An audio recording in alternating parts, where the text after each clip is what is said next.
Hello and welcome to Queer Abbey, a weekly chat show that is performed, recorded, and produced by yours truly. Welcome to the 38th episode of Queer Abbey.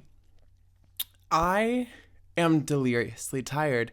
It is 3 in the morning right now. 3:44 in the morning. I debated just not recording this episode, but here I am recording it for you anyway because I decided that consistency is important to me, I guess.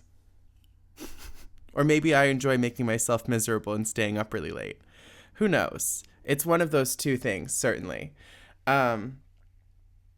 I am probably going to make this a little bit of a brief episode, but let's not complain. I did this to myself, let's be honest.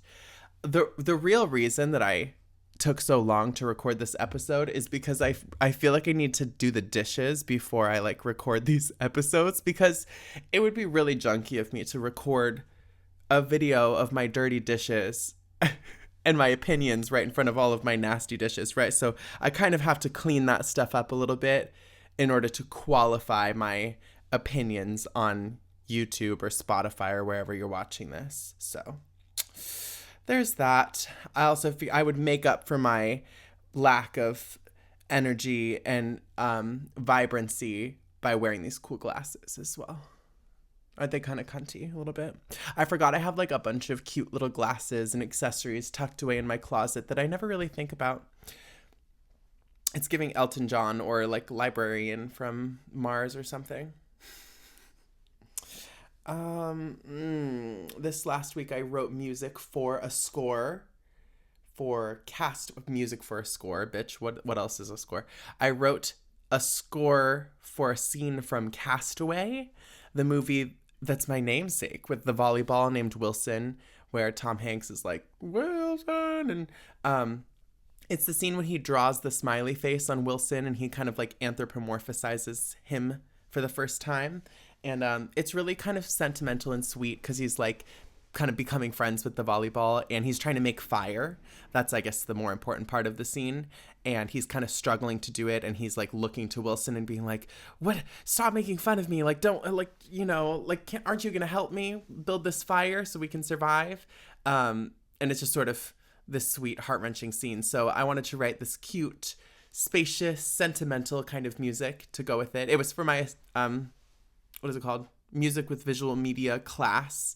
It had to be 5 minutes long or something. So not terribly long, but yeah, it's challenging in a really fun way for me to have to write music like that. So yeah, I chose this cool, spacious texture. Like I said, I used an ocarina, a MIDI ocarina, and some interesting drums and some really spacious piano.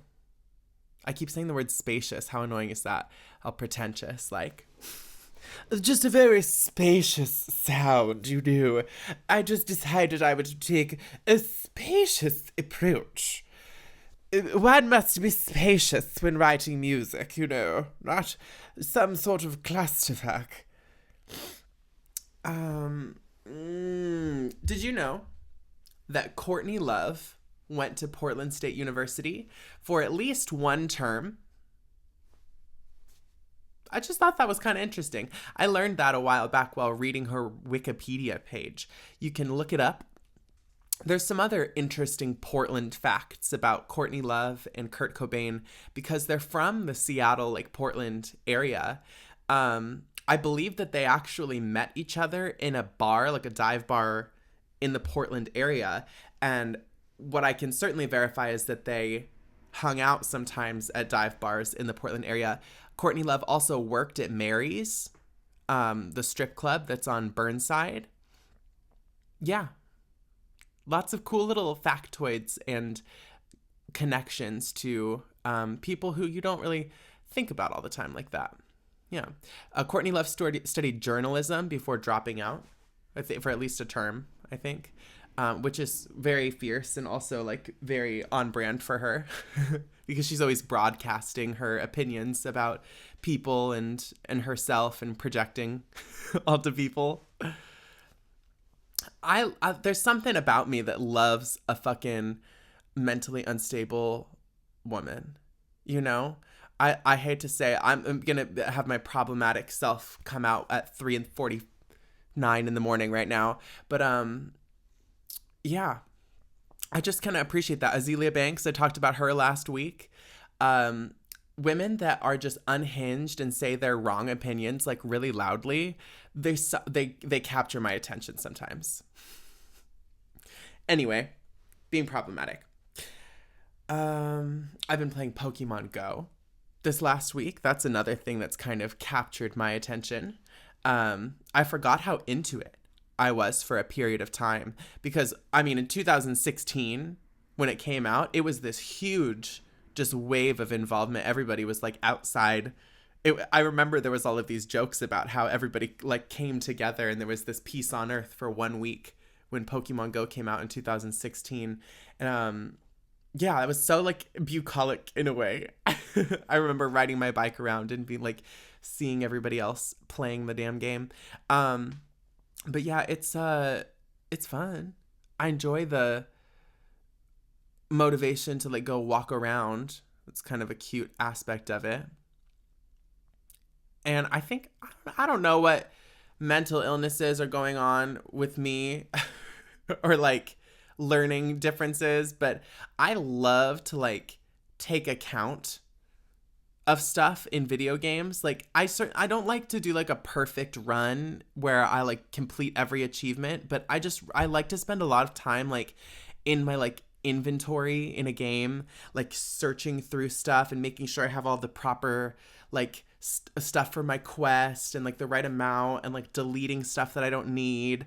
It's something in me, like I don't want to clean my actual apartment, like I'll avoid doing that, but what I want to do is go in my like Skyrim inventory and make sure like I have all the weapons, like I don't have any unnecessary iron ingots or fur bracers or anything like that just hanging out in my inventory, because sometimes you might find a stray fur bracer or unfortunately you can't drop keys and other miscellaneous items, which is pretty troubling to me. But scrolls, you might have scrolls in your inventory that weigh upwards of a pound, 5 pounds, and you want to drop those or maybe give them to a follower. Yep. Okay. So I am so tired that we are just literally devolving into like a Skyrim based mental spiral. I love this. I hope this is entertaining for y'all. I'm going to try something new with the like editing format, because why not try to do new stuff at 4 a.m. Where instead of doing separate clips and then like editing them all together, like different videos, and then putting them all together, I'm going to just record one video and then like just chop it up. I'm going to see if I can do that. I might fail miserably.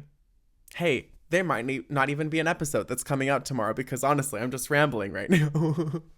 No, I'll be nice to myself. I bet you're loving it. It's like a little slumber party. Like I'm staying up late and I won't let you go to bed because you're sleeping at my house. Oh, last week, the video was upside down on accident. I'm sorry about that. Yeah, as it turns out, I'm actually not like a professional video editor. So, yeah, I think that I need to make sure my phone is oriented a certain way to avoid it turning like upside down like that. So, yeah, I'll do that in the future. If it happens again, you can contact my team. I'll have you get in touch with my lawyers, okay? We'll get it all sorted out. All right. I want to show you guys this pumpkin.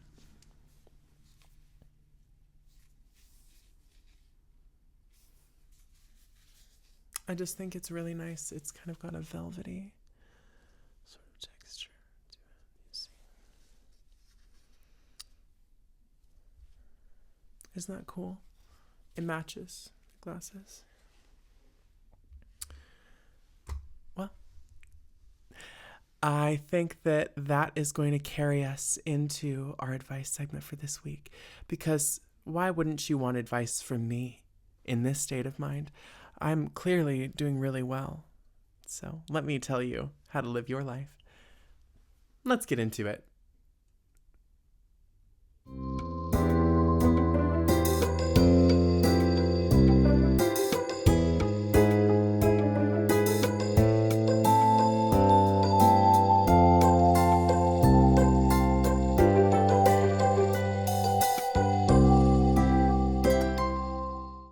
All right. Welcome to the advice segment of this fever dream episode of Queer Abbey. Episode, was it 38? Jesus Christ. That's a lot. I wanted to make sure I actually sat down and did the damn episode, though, because there's some worthwhile parts of it. Even if I'm a little out of it, I have a really cool musical spotlight for you later from one of my schoolmates. Their band is called Pilot Seat, and their music is really fucking good. So stay tuned for that, okay? For a little advice time. The first caller this week asked Queer Abbey. I've been talking to this guy recently. He's been very sweet and is always giving me compliments. However, we went on a date yesterday, and today he's been taking all day to respond, and it's bothering me. Does that mean anything? Did he just want to hook up? I'm so confused. Well, sweetheart, did he just want to hook up?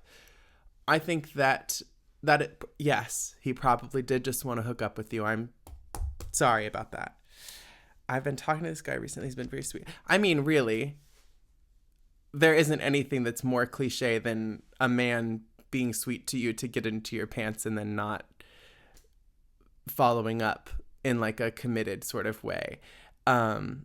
Unfortunately, our naivety always gets the best of us. That is sort of the curse of loving men, isn't it? That you always believe that they have your best intentions in mind, when the tough reality is that most people just don't have your best intentions in mind in life. You know, they have their own best intentions in mind, and sometimes that includes getting themselves laid. And I don't think that that's a lovely thing to focus on, or like make it the locus of control for your own life. But like, it is just the truth that a lot of people want to use you or be used in life. It's like that song. But God, that's really chaotic. Sorry. But I don't see, I'm making a lot of assumptions too, because I'm just bringing my cynicism to this experience. And when you tell me that you have been seeing this person and hooking up with them, and that you like went on dates and then they stopped talking to you, I can only just fill in from my experience. Like, yeah, that's happened to me too, mother. And I've had to learn to just sort of immediately just carry on, you know? Recently, I had a little date with a very lovely little gentleman, and I thought we had a good time, and he even texted me and said, oh, like, let's hang out again. And he hasn't texted. It's been like a week, and he hasn't texted me, so I'm just going to leave that be. I'm going to leave it like it's cold soup on the stove, you know? Maybe if we want to reheat it later, that's fine. But if you wait too long, give it 3 days, the soup's going to grow mold, honey. We're not reheating that soup. I thought it was being really clever right there with my moldy soup analogy. But I think you get my point. Yeah. Don't drink moldy soup. Don't settle for these lukewarm connections with people. Here's the cliche response. If they want to, they would, you know? If they wanted to, they would. Next caller. They asked, Queer Abbey, if weed is something that helps my anxiety, but I don't want to be high all the time, and I'm currently on anti-anxiety meds, what else can help? What else can help? Chamomile tea. deep breathing like this.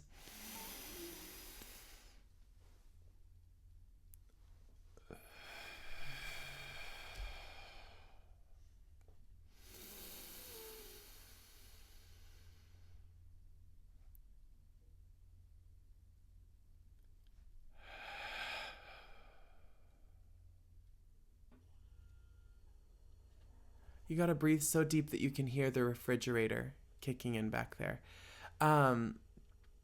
Did you know that breathing is one of the only faculties in our body that is both subconscious and conscious in a way? You know, like there are lots of things that we cannot control with our active decision making, like the blood flow, in our arteries, or the growth of our skin cells, or a variety of faculties in our body. But our breath is one thing that is both subconscious, because we don't stop breathing if we're not focused on our breath. We are always going to continue to breathe because it's a mechanism of homeostasis, of oxygenation and stuff. But at the same time, it also is something that we can control, the speed of our breath. So stay with me here. We're getting a little clinical. But breathing is the way that you can really connect with your subconscious and your nervous system, So taking slow,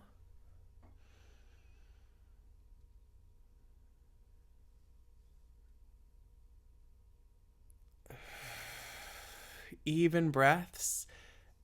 Even is an important part here. The breaths being sort of even in the breath in and even in the breath out, and then even kind of holding the breath after you inhale. So like,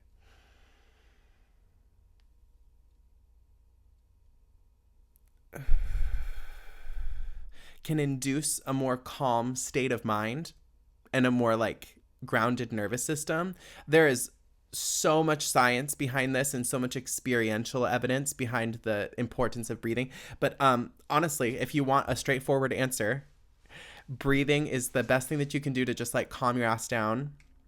And then if you're on psych meds, I don't know, that sounds like that's probably good for you. Are those working? Are those working good for you, mama? I think check in with yourself, like what works for you. Is smoking weed working for you? Because if smoking weed helps you with your psychological symptoms, then do you have to stop? Because, or maybe you could like stop smoking, because I understand like that's not really good for your lungs ever. But yeah, mama, don't let the weight of other people's judgment stop you from doing things that work for you at the same time, Try the other things. Try to not be reliant on marijuana, but do what works for you, whether it's deep breaths, whether it's deep breaths of weed in your lungs, or yeah, just as long as it's not fucking anybody else up.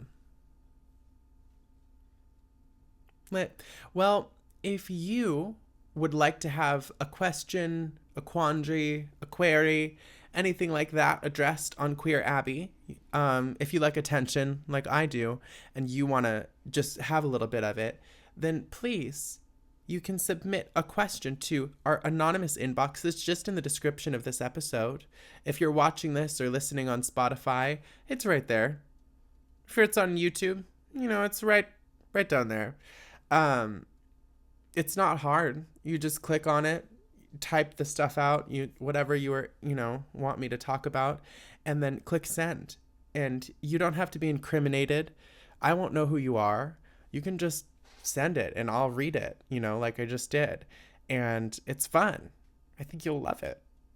You can also text us or send a voicemail if you wanted to give me some scalding hot tea.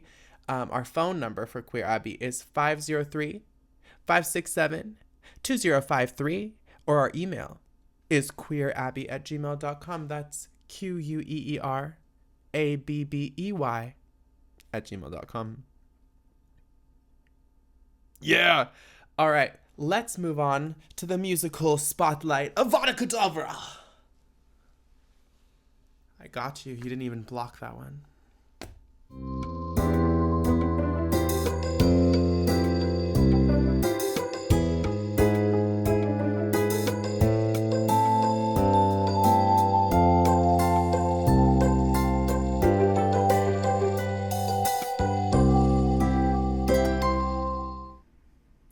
right, y'all. Welcome to the final segment of this fever dream episode of Queer Abbey. I'm blazing through this one because I'm, doing my best. Thanks for bearing with me. But I am really excited to share with you the music of Pilot Seat, which is a band that is based in Seattle, Portland, Pacific Northwest area. I think Seattle primarily. I was introduced to them recently because one of my classmates, Brett, is the bassist in the band. Pilot Seat consists of 3 homies. Their names are Eli, Everett, and Brett, and they are the singer/guitarist, drummer, and bassist, respectively. And I'm getting into all this detail because I think that you are going to be interested in keeping up with Pilot Seat. They have a self-proclaimed comparison to Tame Impala, which I think is really accurate. They make this really fucking like groovy psychedelic rock kind of music. It can get a little bit like heavy, and then some of it's a little bit more like funky. They have quite a bit of music out, and it's just really cool. So I'm not gonna idle too much on it. The song that I chose is from their most recent album called Blossom. The tune is called Love Buzz. And on Blossom, there's all of these different array of sounds. They have this other one called Smackaroony that falls into that more sort of like funky, groovy kind of category. Brett recommended that I listen to that one, and I was just like blown away by the quality of production and the songwriting, and just, yeah. So Pilot Seat is fantastic. We are going to listen to Love Buzz from the album Blossom. Without further ado, let's get into it.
Alrighty, y'all.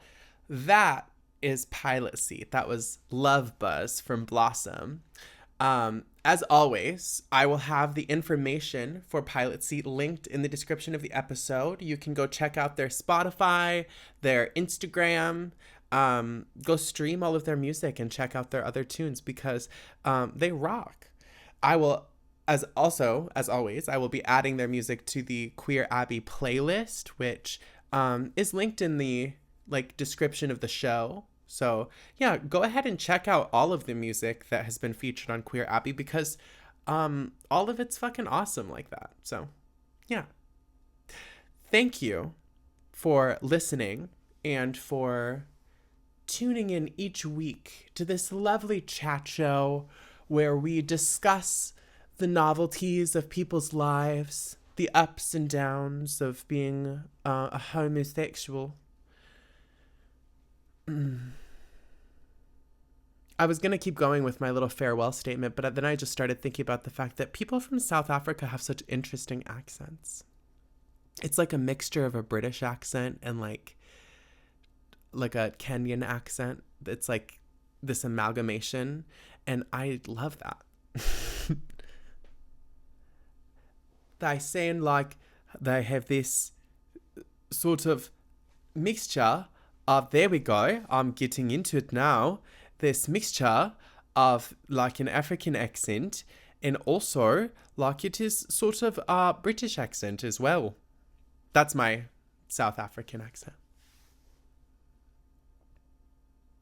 Sound off, let me know if that was good. Do you want to hear my Australian as well? All right, it's 24:52 minutes in here. We listened to some really good music. Yeah, I really like that. But I'm so tired that it's time to go to the end of the episode. Yeah, I don't think that we can keep going much longer. No, I've got to go to bed. Go do my things that I do, before bed. I've got some herbal rituals that I like to do. So yeah, I'm gonna go ahead and get started on those. Yeah. All right. Yeah, I'm done. That's about all I've got for you. I'll see you next week on Queer Abbey. Thank you for tuning in.